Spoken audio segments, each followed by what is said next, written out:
everyone, welcome to Sweet Tomato Vine Homestead. I'm Linda. Today I'm in the garden and I am about to plant more potatoes. And the reason I'm planting more potatoes is because potatoes are a very sustainable food, meaning they will last a while so that they will be able to sustain you and your family. The reason they will last a while is because you can store them.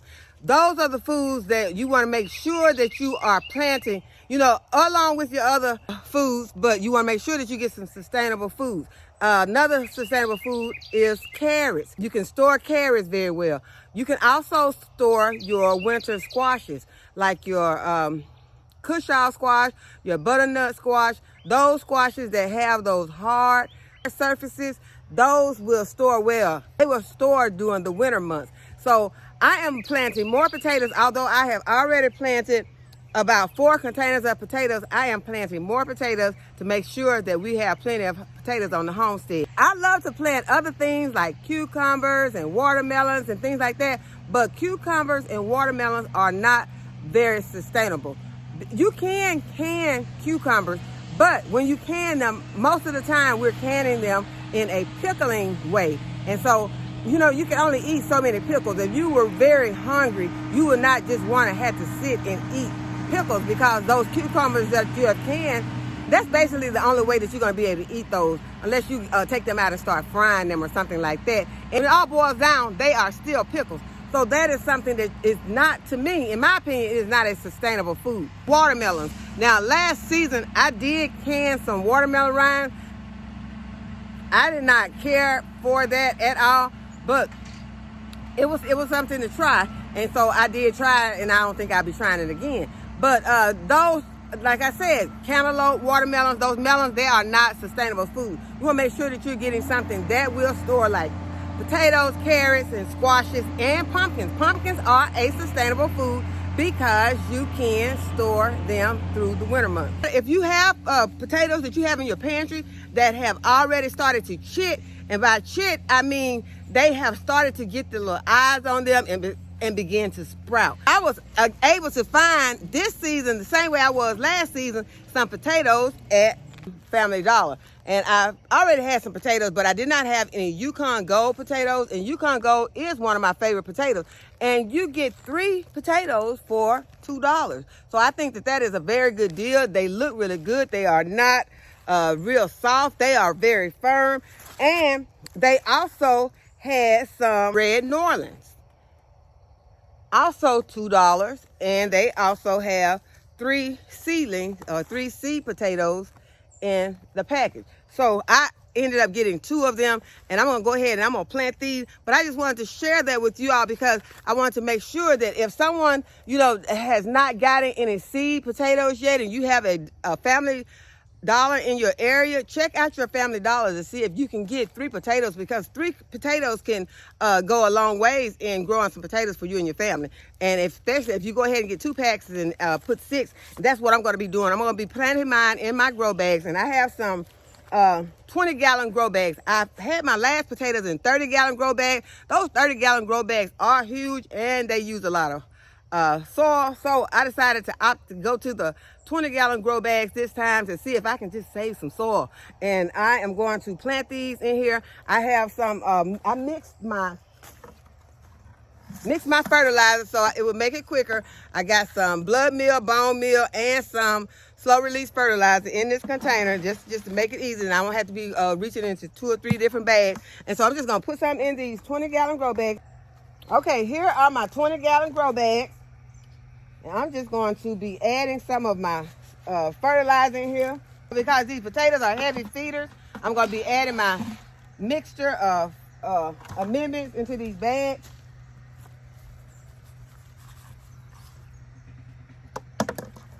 Okay, we're going to start with these red New Orleans. I'm going to show you what my potatoes are looking like. You can see these potatoes are nice potatoes. Nice and firm, so I'm just gonna put them in. I'm gonna put all 6 of my red New Orleans into this 20-gallon grow bag.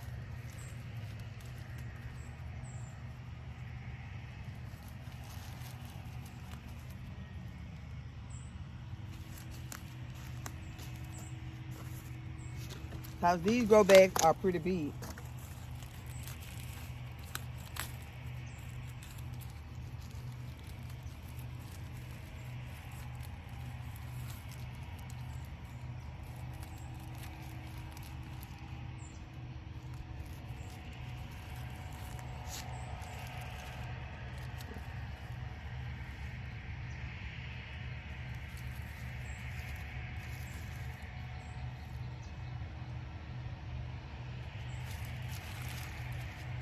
Okay, so now I have all 6 of my potatoes are in this grow bag.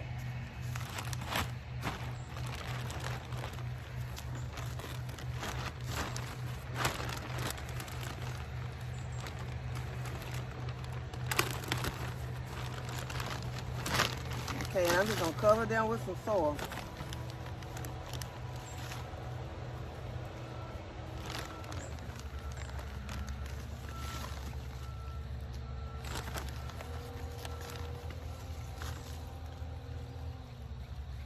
Make sure that they are good and covered. And once these potatoes start growing, then I'm going to come back out here and I'm going to continue to add soil, and that'll be what I'll be called. That is my healing up process. Just adding more soil on top of these potatoes once they have grown. Okay, so I'm going to do the same thing with my Yukon Gold potatoes.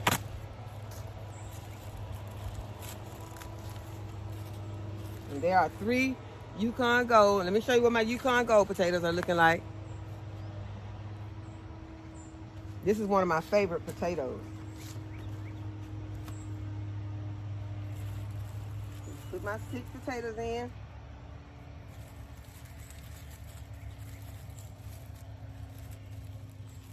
Try not to damage my sprouts that are on top. Try not to break my little chits off. Okay, that's what my second bag looks like. Nice Yukon Gold potatoes. Matter of fact, these are some of the freshest looking seed potatoes that I have seen this season. And I found them at Family Dollar.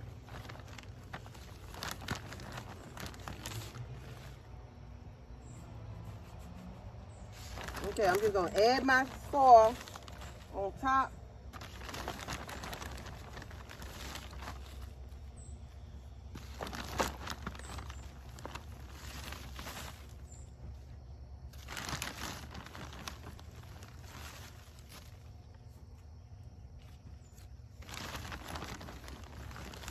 Make sure I got these covered real nice. Okay, so we have got more potatoes planted on the homestead, and that makes me feel really good. Okay, next I'm going to plant my banana plants.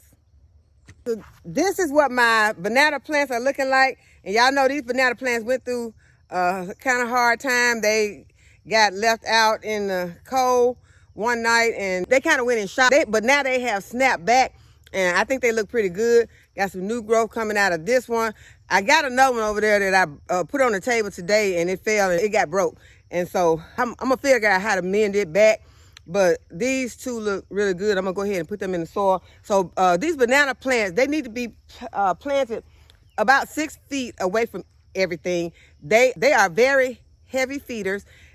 They need plenty of water, and they also need to have some mulch around them to help them retain the moisture. They also do not need to be planted close to your house. They need room for their roots to spread out. So I'm just gonna dig some holes over here and pop them in. I'm also going to be adding those 3 amendments, the blood meal, bone meal, and the slow release fertilizer to get them started.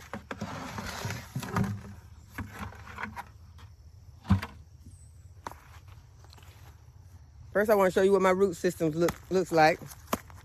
And you remember I purchased these on Amazon, and I started them in these containers.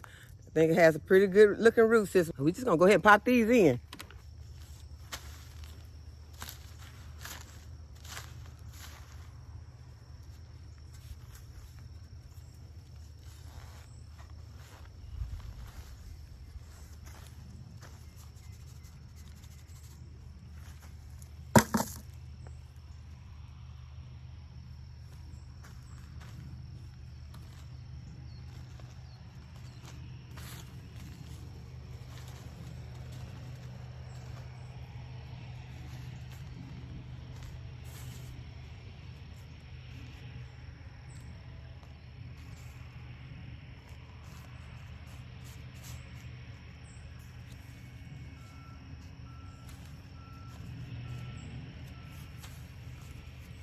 Okay, so I got my first one in. I water both of them in after I get both of them planted. Okay, I'm gonna start my second one right here. And I'm just gonna go ahead and dig my hole.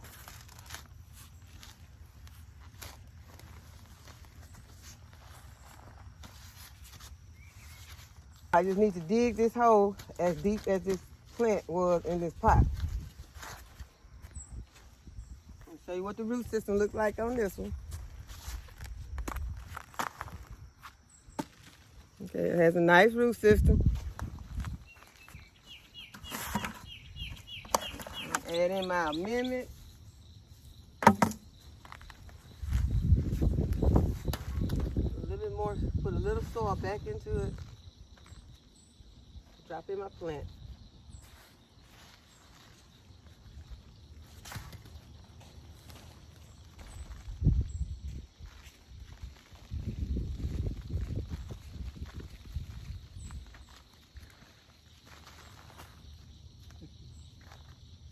Okay, so I've got my plant put into. Okay, so I got my second banana plant planted. I just add the soil back around my plant.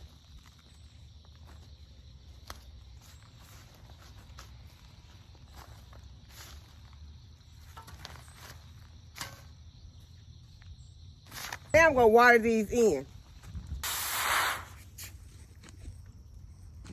Are bananas sustainable? No, they are not, because first of all, you really can't store them unless you freeze them. And if you were in an emergency situation where you didn't have a freezer, then your bananas would be no good in a few days after you had harvested them. So those are not sustainable, but you have to have a balance of your sustainable and your unsustainable foods because of the pleasure.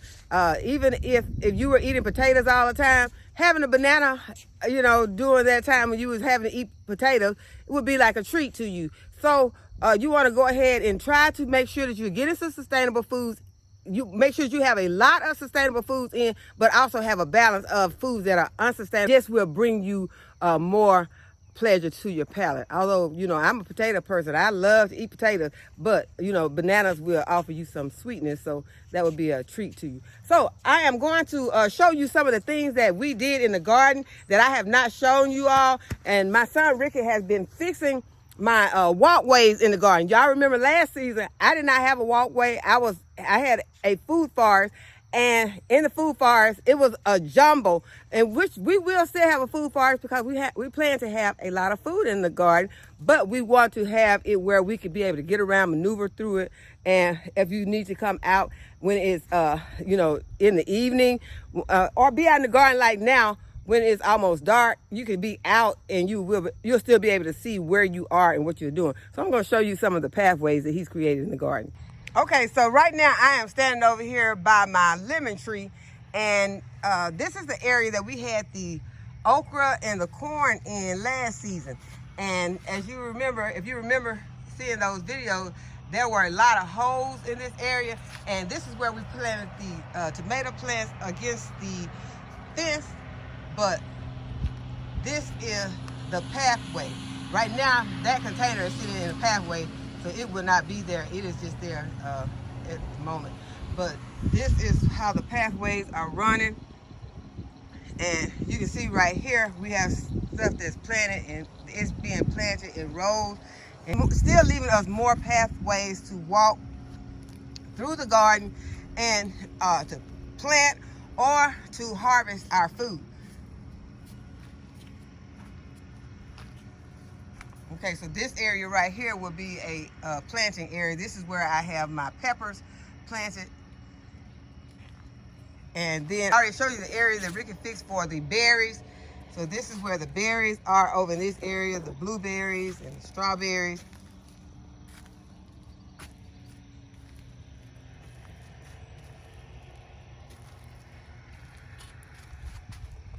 And those strawberries have gotten very red, so it is time to harvest those. And the birds have not been able to get in here to get them, and I'm happy about that.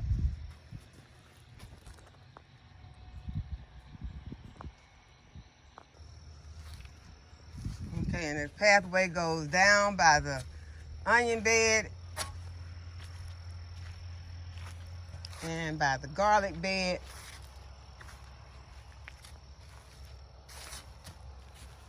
And then we got this Alberta spruce that's kind of sitting in the pathway somewhere, but I already had planted her, and she looks so good. I just did not want to move her, so we're gonna go ahead and leave her there because she is looking very, very healthy right now. And then this is the area where the peach and apple and plum and nectarine trees are planted, and also the blood orange tree is planted over here. And this is where I just planted the banana plant. I'll let you go ahead and see how the peaches are doing on this peach tree that I just planted this season.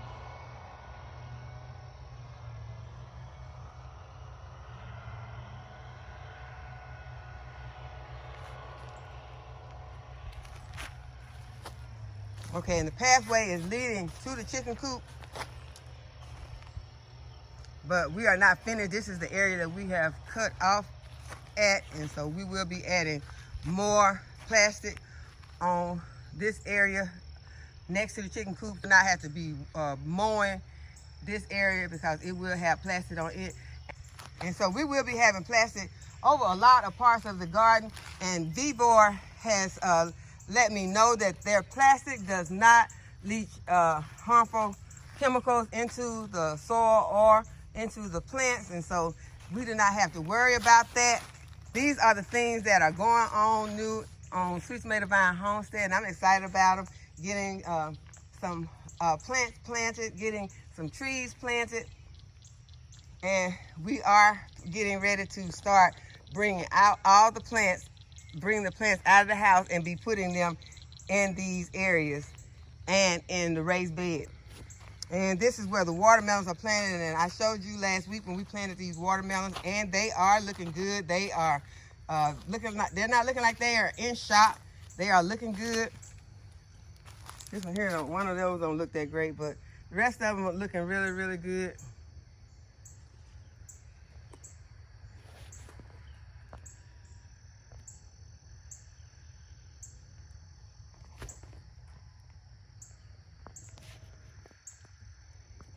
Okay, these are the beans we planted last week. They have started to pop up through the soil, so as soon as more pop up, I will be going ahead and mulching this bed because the grass and weeds have started to come through also. So we're gonna get this mulched really good so that we can combat those weeds and grass. Okay, but these are the beds that Rick and I put together, and Caleb and Ricky fill these beds. And so they have them, this is one they have ready for planting. And we'll be adding more potting soil to this bed and planting it also. I hope that y'all have enjoyed this video and that you give this video a thumbs up and subscribe to my channel. And go ahead and hit that notification bell to be notified when I upload a new video. And as always, thanks for watching. I'll see you in the next video. Bye-bye.